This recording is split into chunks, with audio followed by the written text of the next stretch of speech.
I just realised, did we describe case studies as the holy grail of marketing content? Well, okay.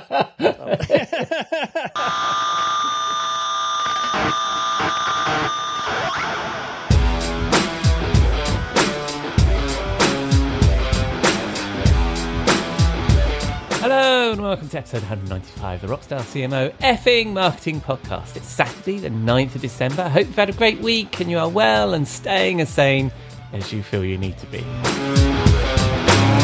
I'm your host, Ian Truscott. I'm a 3-time CMO and trusted marketing advisor, and in this weekly podcast, I aim to share the marketing street knowledge that I hope will inspire your inner rockstar, with the help from chums I've met on my journey from sysadmin to CMO. Come say hello. You can find links to me and my guests in the show notes at rockstarcmo.com or on LinkedIn at Rockstar CMO, and we are proud members of the Marketing Podcast Network. This week, Jeff Clark and I give thought leadership the one-hit wonder, Stevie Wonder and Wonderwall treatment, and Robert Rose is in the Rockstar CMO virtual bar sharing a classic cocktail and asks, what are you planning to stop?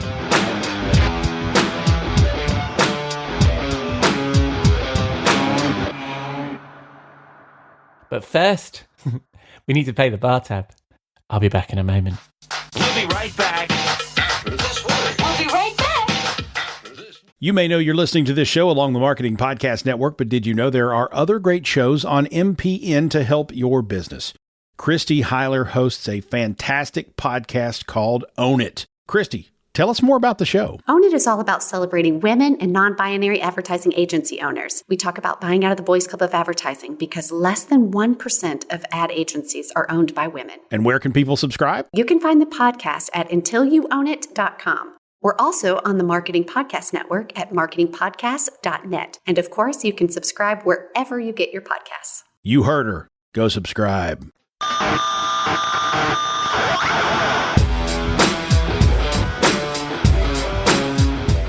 On to our first segment, the Rockstar CMO studio with Jeff Clark, our resident strategy advisor, former Forrester research director, and this week we both have tips for creating thought leadership. Come on into the studio. Thank you, mate. Nice to see you. How are you this week? Fine. I'm fine. It's the beginning of December, so everything is very December-y around here. Yeah. It gets about cold, crisp. Yeah.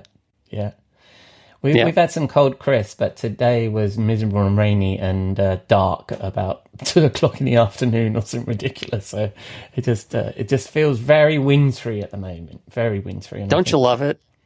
I do. I like the cold, crisp, and I like when it feels kind of alpine-y, I suppose, is the best analogy I can make. We had like a little Christmas market in our town the other day. It was absolutely freezing, but bright blue sky, and it was just perfect. It was lovely. And then as it got dark, the Christmas lights, all that stuff, really nice. But when it's just cold and miserable and grey, I'm not feeling that, mate. All right, so they've done the weather. Put you in the mood for I was going to say, put you in the mood for a hot chocolate or a whiskey or something. Something to warm you up. Yes, blue vine or something from my time in Munich. Yeah, absolutely. All right, so let's get on with the show.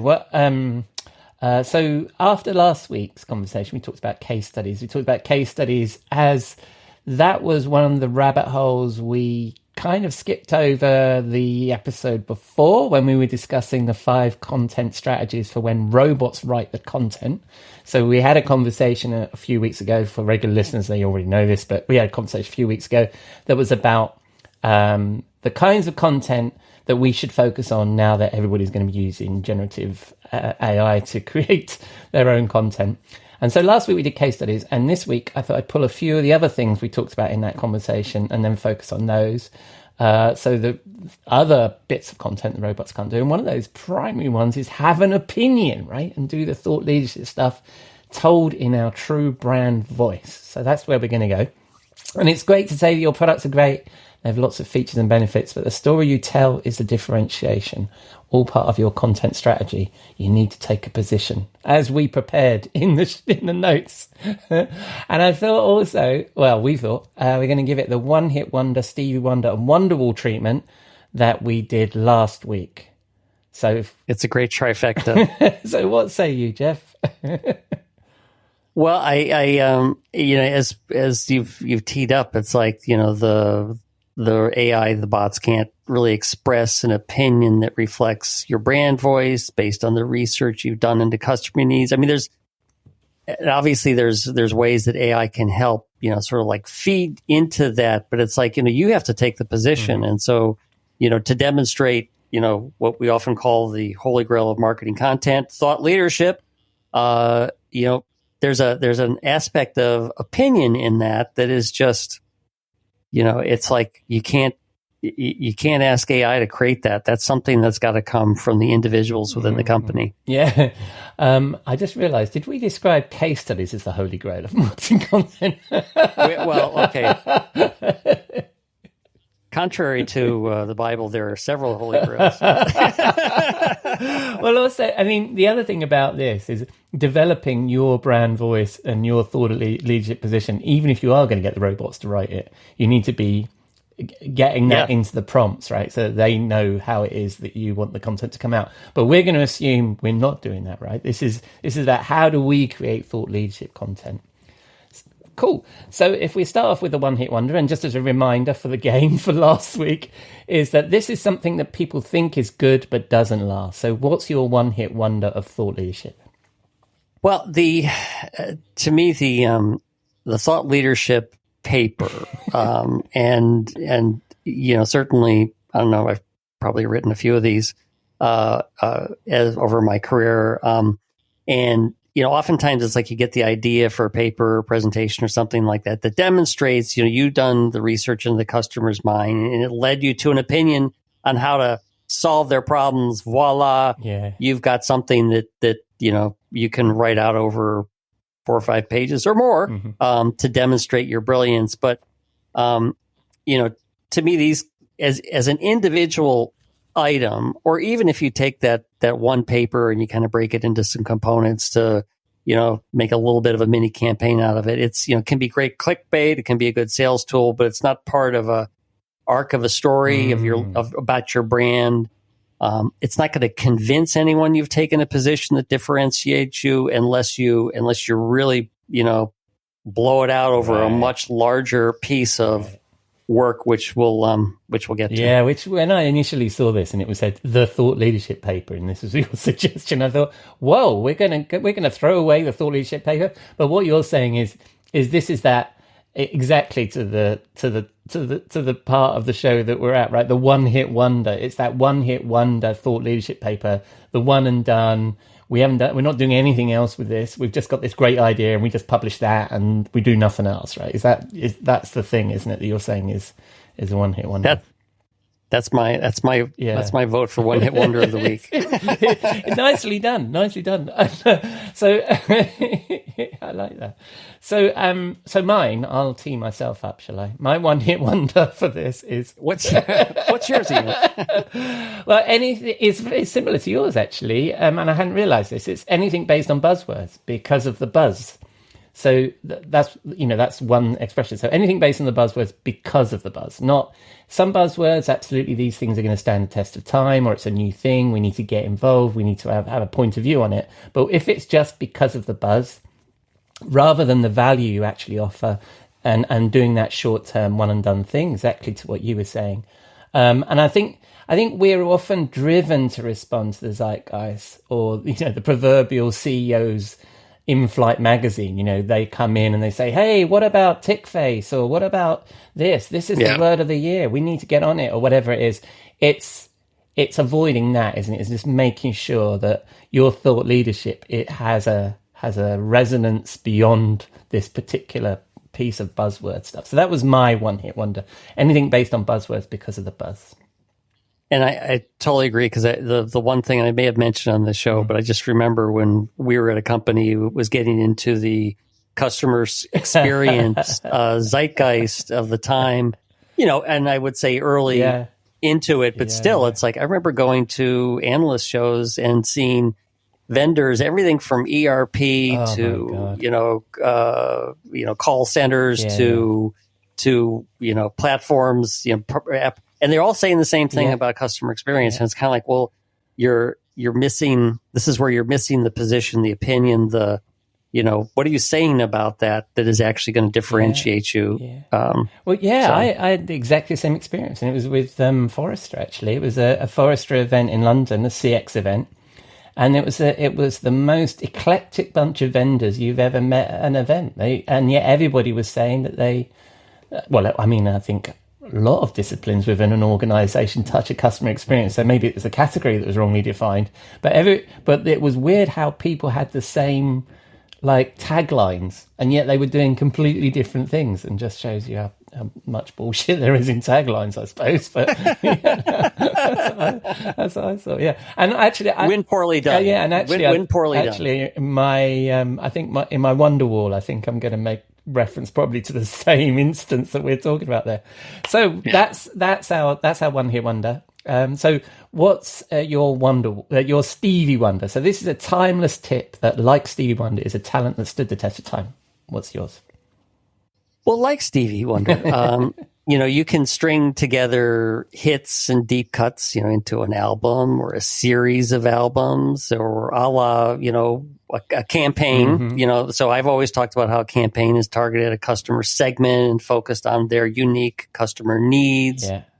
Well, you have to have a unique opinion that kind of carries through the arc of your campaign. And it's really, this becomes an aspect of your unique value proposition. So the unique value proposition, if you try to think of it as a mathematical equation, there's an opinion plus a benefit or value proposition plus your brand that really helps build that story out. Yeah. And I've done a number of global campaigns that that try to differentiate the offerings based on this opinion, and typically had a little bit of an attitude.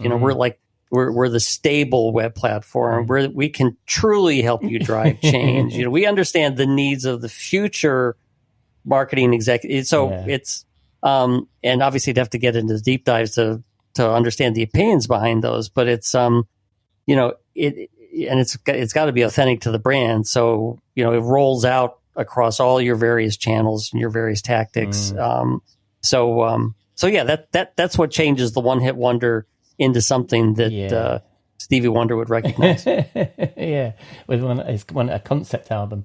But I think, I think we're very much on the same page on this one. I think mine is very similar. My Stevie Wonder. So mine was doing the work to be authentic. So, and I know that authentic is a hackneyed expression right now, but it's very easy to express an opinion. And, and what a lot of people describe as thought leadership is like one of those things we just referred to, a one and done white paper or blog post that expresses an opinion. The hard bit is telling the deeper story with proof points. So it's very similar to what you just said, only differently. And one of the a blog post I go back to quite frequently when I think about this. There's a blog post called The Best Sales Deck Ever that was shared by Andy Raskin, and I'll include a link to it in the show notes, and maybe people might be familiar with it. Certainly, if anybody who's ever spoken to me would be familiar with it, because I really like that framework. And basically, it's a framework for a sales deck, but I think you can apply it to a lot of this stuff that we're talking about, in that if you're going to do thought leadership, you need to identify the change in the world. You need to identify where the winners and losers are going to be. You need to hint at the promised land, what it is that's actually going to be the benefit of this change, or what you can, and then the magic gift. So what is it that you can do? What is it that, how well you can help? So this is where you weave yourself into the story. And as you say, the proof points, right? So it's all very well having a position on AI. If you've got nothing that proves that you've got any capability in AI or any customers using it, then you shouldn't be telling that story. So I think what we've said is very similar to one another there. Yeah, well, that's a great post that you're referring to, and it's like, if you think about a sales deck is really a microcosm of that arc of a brand story. Yes. So, yes, you can do those 5 stages within a deck, with a little Q&A slide at the end, and a title slide at the beginning.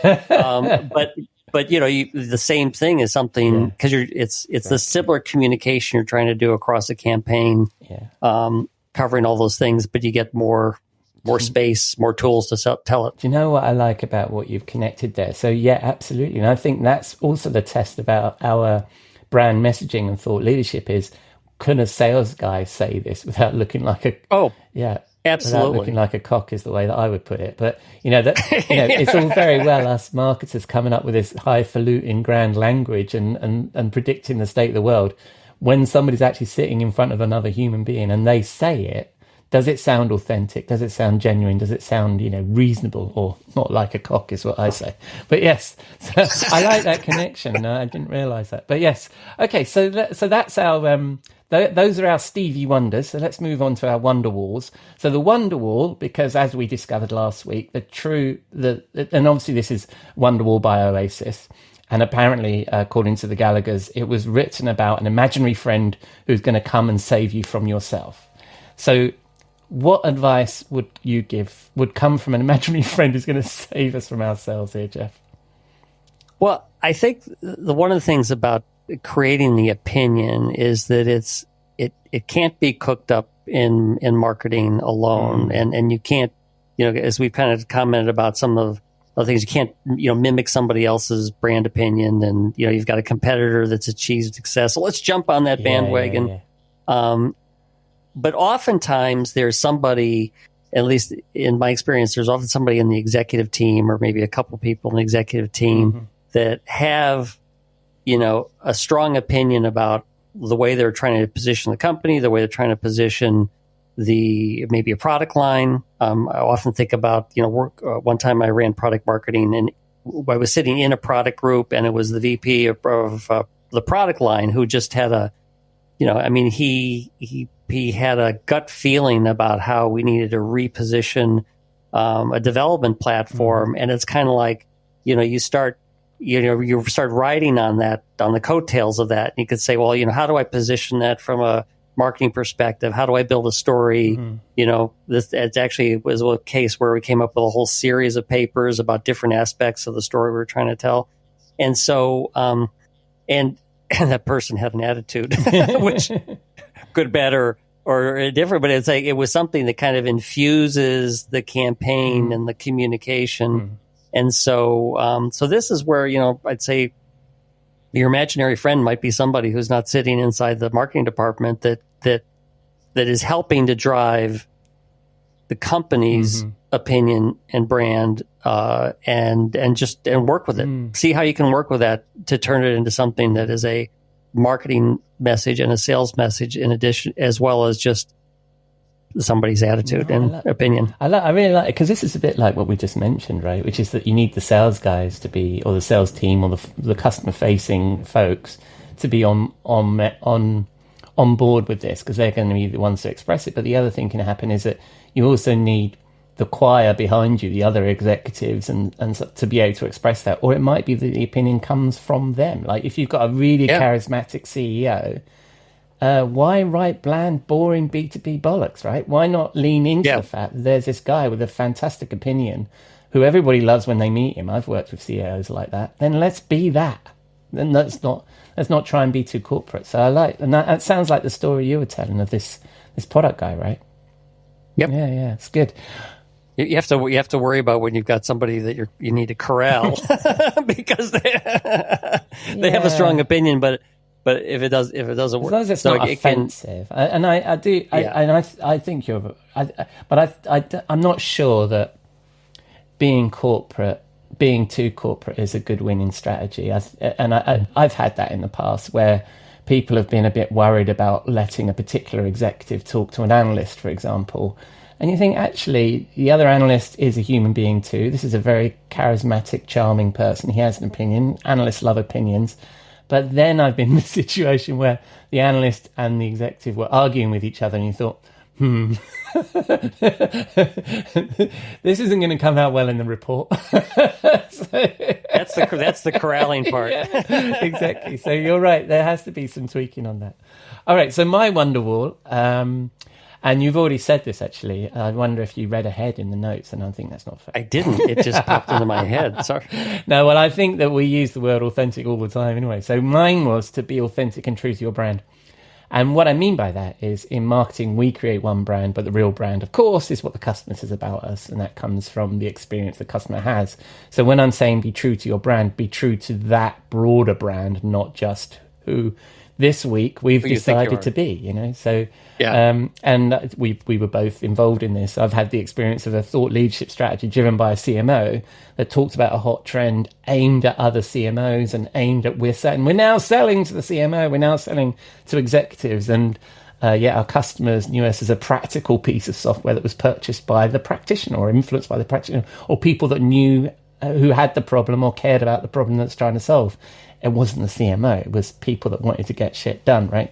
And when this thought leadership position was presented in an event, I was sitting in the audience and it was just flying over the heads of all the people that were our community, were our people, right? And so I think you can lose people sometimes with your thought leadership, and it has to be grounded. And the problem is that isn't aspirational or grand, it's just genuine and real and authentic. And that might be the better place to be, I think, with your brand. Yeah, that I think, and obviously I know of what you were talking, and so the aspiration, and then this is we often mention this is like the aspiration is to get this C-level executive, that C-level executive, blah blah blah, and it's often good to have a message for that high-level executive. But if you make that the target, and that aspiration is like 10 years down the road, then you're going to fall flat. Well, it's like every time we talk about messaging, isn't it? It's about understanding who in B2B, it's understanding who the group are that you're talking to and making sure you have a message for all of them. And so I think in the thought leadership, maybe the mistake there was that there was only one message. It was to the CMO. Whereas if we had, here's what this means for the technologist, this what it means for the practitioner, and all, then it may have gone over a little bit better in that instance, maybe. And I think the other thing that I want to pull out of that is that, and I think it plays to the other two things that we've already discussed, is that marketing can't be the only department that's walking the walk, right? So, and that's the true test of it, isn't it? Is, you know, if you ask somebody in the accounts team, what do you think of this message? And they go, oh. Then maybe, you know, we might need to rethink that. Yeah. All right, that's cool. So that's worked again. I mean, we were discussing what we're going to discuss next week, so we may not do a one-hit wonder, Stevie Wonder and Wonderwall, but I think we should use this again, don't you? I think it's wonderful.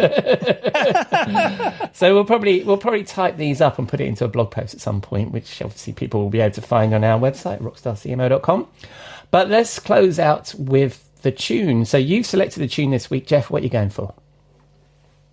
Well, you know, when we do this format, Stevie Wonder seems to be it's rude not the to. obvious something from his catalog, and I was thinking about how, you know, he had an album called Fulfilling His First Finale, which was first or second of a series of albums where he kind of broke out from doing kind of the decade of the hit parade, where it was, you know, singles and basically taking his direction from the record labels and saying, you know, now I'm actually going to have the artistic constraints are off. I'm going to have an opinion on social issues. I'm going to have opinion on topics. I'm going to talk about things. And he talked about the boogie non-reggae woman, which I don't know, you know, is not a lot of social commentary on it, but it has a great line. It's like, I like to see you boogie right across the floor, which I think is what we wish for the marketers who are listening to this episode. Yes, very good thing to leave with them. All right, so I'll play out with Boogie on Reggae Woman from Stevie Wonder, and it might be is it the oldest track we've done, 1974? No, we have dipped into the 60s, particularly when we did one hit wonders. We dipped into the 60s a few times. All right, well, that's it. And will you be in the studio next week? See. Good. Yes. Well, I'll see you next week, mate. Cheers.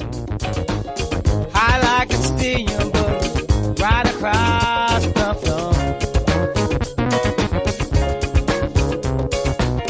I like to do it till you holler for more. I like to reggae, but you dance too fast for me.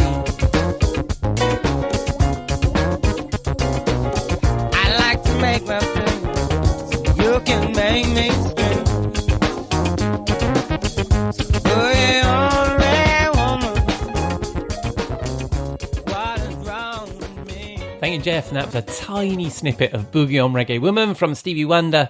In the age of generative AI, I think how we differentiate our content will be a challenge. There is no doubt that with the right prompt, synthesized content is as good as your regular B2B content, and opinion, case studies, and original research are the way to go. And I hope you found the last 2 conversations we had useful.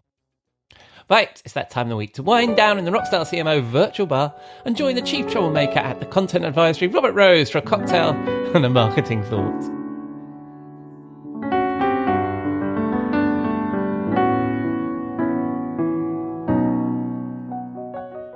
Good evening, Robert. What are you drinking? Oh, hello, my friend, and welcome to the bar. We are nearing the end of the year. It is getting a little crazy out there. It seems like everybody wants to squeeze everything into this last week because they're looking at the way the calendar falls for Christmas and Hanukkah and all the holidays and going, yeah, we're kind of done. We're just kind of done. Yeah. So we need a drink, basically. I need a drink. And in the full, one of my favorite drinks in the entire world is a Manhattan. Mm-hmm. And so we're just going to keep it really simple this week. We have a special drink next week. But this week we're going to keep it really simple and make a basic Manhattan, because sometimes you just need something basic to kick off your weekend. And so it's a really simple Manhattan, which is literally just 2, maybe 3 ounces of bourbon. Choose your stemware or your glass size accordingly. Tumbler. So then, basically, 1 ounce, a small amount. What I find is that very much like a martini, the smaller amount of sweet vermouth, the better, which gives you more excuse to add more bourbon, quite frankly. But 1 ounce or 1 part sweet vermouth, and then of course a little maraschino cherry. You got to have a maraschino cherry for a great Manhattan, and a little bitters, basically in there for just a splash, and you are good to go with a Manhattan. Oh, that sounds lovely. I know I used to make a gin and tonic on the show, but I've just run out of bourbon. And I love it. And you're making me thirsty. I need to get some more bourbon in. But yeah, at any particular bourbon, what's your favorite? I have many favorite bourbons. I really do. I mean, I am not like our mutual friend Joe Kalinowski. Oh yeah, who is a Jack Daniels fanatic and barely drinks anything else but Jack Daniels. I am a wide and far bourbon drinker. I would not call myself an aficionado of bourbon, but I do like a number of them. My favorite currently, on the more smaller batch side, would be a bourbon called Four Roses. Oh yeah. No relation and nothing there in the name other than the fact that it's a really great small batch bourbon that I love. The other one I love, which is much more commercial these days, is Bullet. I'm a big fan of the Bullet. Oh, nice. As Bullet bourbon as well. So those are my 2 favorites, I think, right now. Very nice. I'm just a regular Woodford guy, I think. But my go-to bourbon guy is Jason Falls, actually. Chat to him about bourbon. He'll take you down a path. I think he's mentioned Four Roses to me in the past, so I think probably gets a vote from him too. But yes. Okay, so we're drinking these lovely Manhattans, and I've shared that I'm out of bourbon, so anybody wants to contribute, they're very welcome. Whereabouts are we going to drink these? I think we need to find, it is that time of year where things are a little brisk and a little just this side of, being too cold to really be outside. But one of my favorite places is in New York City. Yeah, there are some restaurants that are right on Central Park, and it's this time of year, especially before it gets wet and cold and snowy. It is absolutely spectacular to walk through Central Park. So I think a walk through Central Park to one of these cafes that are bars, restaurants, whatever we end up sort of hanging out at, that has one of these places where you can sit right out on the sidewalk and drink a late afternoon, because that's the perfect time to be in Central Park. Late afternoon, 3 or 4 o'clock in the afternoon, 5 o'clock maybe, 3 or 4 is before sunset, and then have some of these beautiful Manhattans. I love it. It might be a little chilly in New York this week, I think, but I don't know. But yes, we're hardy types. Yeah, I think, and the weather's not great this weekend, but but anyway, this is the virtual bar after all, so that's true. It is the Star Trek holodeck, so we're going to just manifest a beautiful day here. I like that analogy because it started off all the years ago when we started this. It was a COVID thing, and we were taking a virtual bar, and that's why it's called the virtual bar, because it was a COVID thing. But the Star Trek holodeck, I need to change the whole theme of Rockstar CMO completely, but we're in the Star Trek holodeck. I like that. There it is. So we're in this New York City bar overlooking Central Park, and conversation turns to marketing. What's your thought for this week, Roberts? Well, it's an interesting observation that I'm making here at the end of the year, and I mentioned how busy we were, and I think there's no doubt about it that AI, generative AI in particular, has taken the world by a storm, right? And the interesting thing that my observation as we end this year is that as much as it's taken the world by a storm, the actual implementation of it has not happened at all in most businesses. And the rationalization, excuse, whatever you want to say, for these marketing organizations that haven't really taken the time to dig in, implement, integrate generative AI into their marketing workflow is, one, we have no idea, and we've talked about this on the show before. We have no idea how it will actually work, and so there is work to be done there. But more importantly, we're too busy doing other stuff. And it's almost like that we're too busy to think about the new thing that might make us less busy. So we're going to be, there's that weird sort of irony that we have with any new sort of approach or process or strategy or technology that enters into business, which is in many cases, businesses are just simply too busy doing their normal thing to actually even take the time to consider the new thing. Because it means either slowing down or stopping things. And that's what I want to talk about, because what we've been really finding is that as we work with clients and we start to work with them and say, okay, let's think about this integration. Well, most of them are saying, we'll think about that in the new year. We'll think about that in 24. We'll think about doing that in the new year. But how do we actually get ready, and what do we start doing? And what we have to remember is that marketing, unlike any other function in business, is really built on the idea of change. It is really the only business where the entire process changes or could change from quarter to quarter and year to year. I mean, imagine, for example, if finance, right? Our company's financial operational strategy. What if it changed from quarter to quarter, right? So this quarter they're using, GAAP, or what's generally accepted accounting principles. That's the core of how they operate in accounting and finance. And then the next 90 days, somebody goes, no, you got to do this new thing, which is International Finance Reporting Standards, or IFRS, right? Yeah. And then the next quarter after that, they have to implement a new standard, which nobody's ever heard of, and it's this new thing, and everybody's got to do it. Yeah. And imagine how finance might be measured against their ability to change. And it's hard, it's difficult. But marketing, why we get the big bucks, quote unquote, is because we're built for that, right? We're built to be not necessarily following the right path, but it becomes how we can very quickly follow new direction as old paths become unsuccessful. And so the intersection of those things, which is where we are right now at the end of 23 with this whole idea of AI, is where we are right now. Like, what do we need to do? Because I sit in these client meetings and I talk to a business and I say, listen, we've done this wonderful work. We've whiteboarded. We're going to talk about this new thing called integrated AI. And then the heads start to nod, and then the room gets quiet. And everybody starts to look up and goes, well, yeah, but that means we're going to have to support the sales team with the stuff. We still have to publish those 4 newsletters every week. Oh, by the way, we still have to update the customer resource website. By the way, we still have to launch that new product next quarter.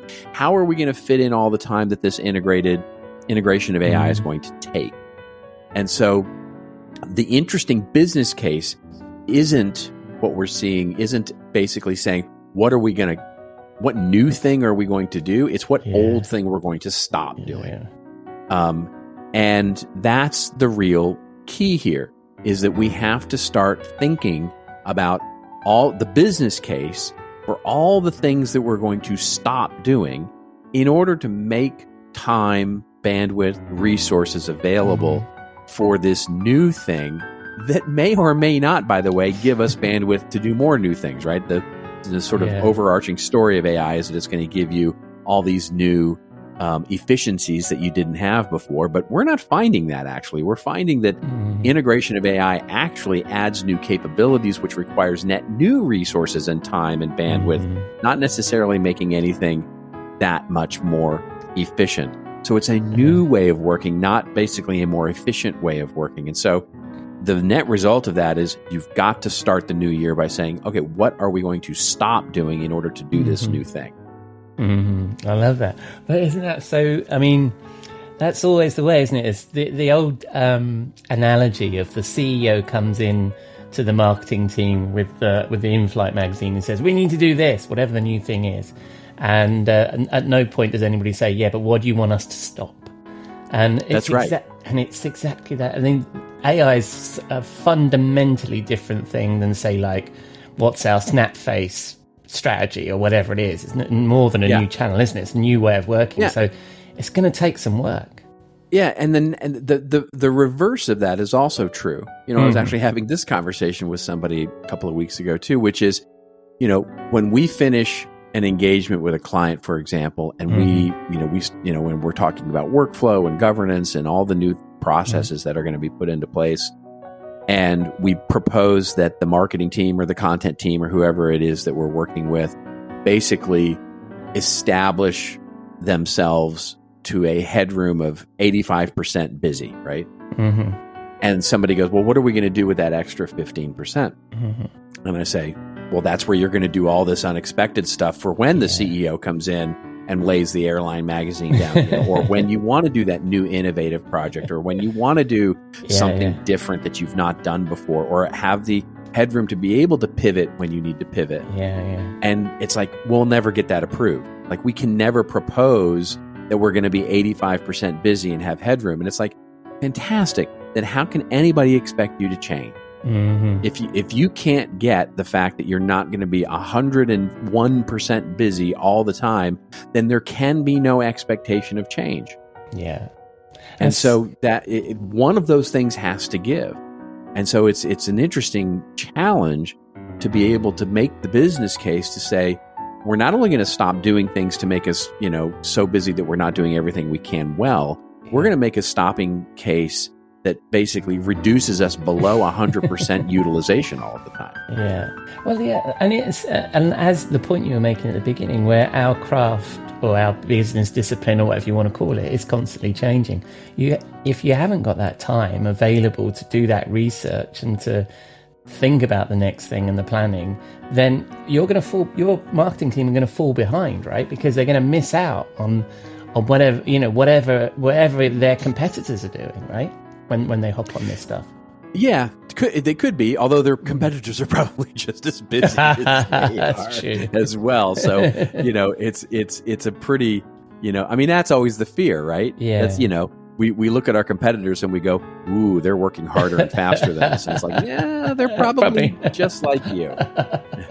And especially when it comes to, like, where are they getting their messaging from your website? Where are you getting your messaging from their website? Well, that's exactly right. Yes, that's exactly right. They're looking at in each other's tail, as well as the technology that you're adopting. I always find it funny when you know, when a company goes, well, we want to buy technology, but we want to buy exactly the same technologies our competitors are using. So show us the use cases that are exactly of people in our industry. And it's like, really? Yeah. You want to buy exactly what they bought so that you're doing exactly what they're doing in the same problematic way? Okay, fine. But that drives us back to your point about AI, is that it requires some time and some thought and some investment so that you can do something differentiated from your competitors who are probably all just keying in the same prompts into ChatGPT and slightly making their content production faster. Is what can this fundamentally do for your marketing team and change how you work, right? Or maybe it doesn't, but hey, have a think about it, right?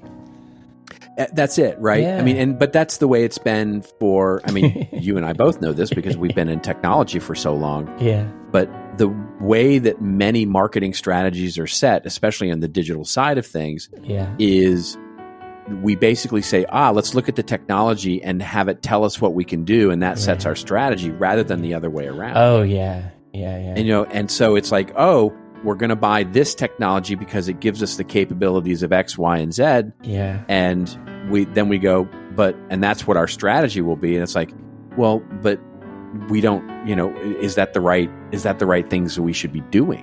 Yeah. And in other words, instead of saying, hey, let's figure out what the roadmap of our activities should be, and then figure out if there are technologies that we need to help us scale those activities, rather we just look at the technology and go, tell us what we should be doing every day.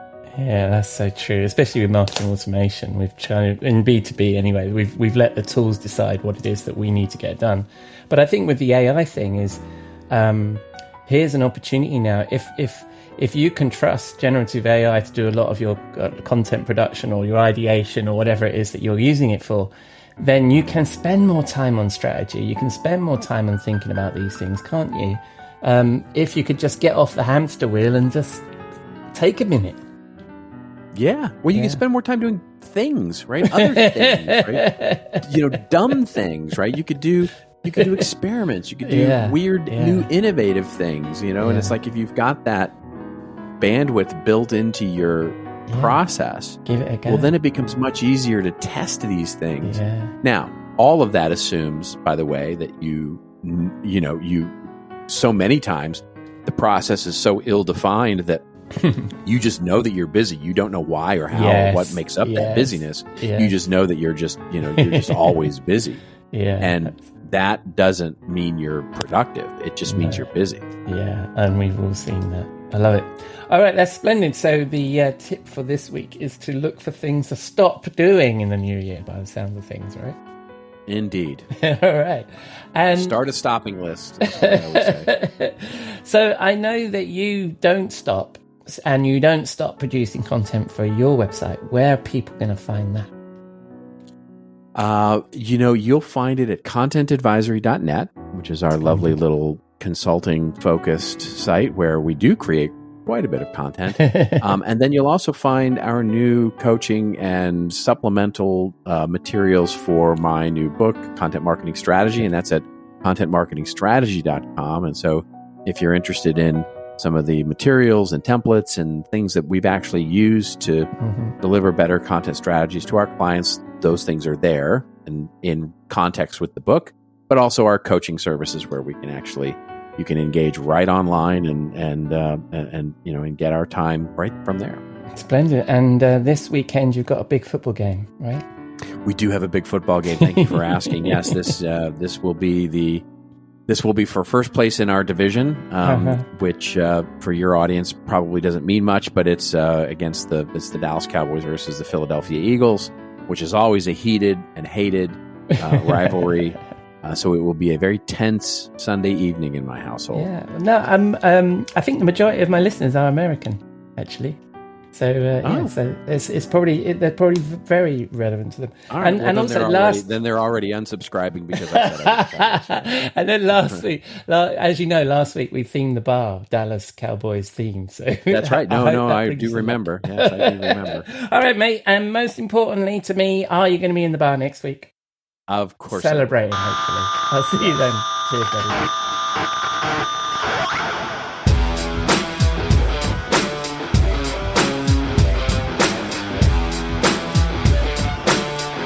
Thank you, Robert. So maybe that's a different kind of resolution for 2024. But what are you going to stop to give yourself some headspace to think about what's next? It's an important time and could differentiate your marketing. So that's a wrap on episode 195 of the Rockstar CMO effing marketing podcast. I've been your host, Ian Truscott. Thanks to Jeff and Robert for sharing their insights, and to you for dropping a dime into your podcasting jukebox, selecting our track, and jiving along with us. You can find links to me, Jeff and Robert, and their work in the show notes on rockstarcmo.com, along with our blog, newsletter, and all of our previous episodes. Please say hello to them and drop us a rating or review in your favourite podcast app, or just keep listening. I'm glad you're here. Next week, I have Jeff in the calendar to discuss the effectiveness of social media, and Robert will be back in the bar. Until then, have a great week, and I hope you can join us here next week on Rockstar CMO FM.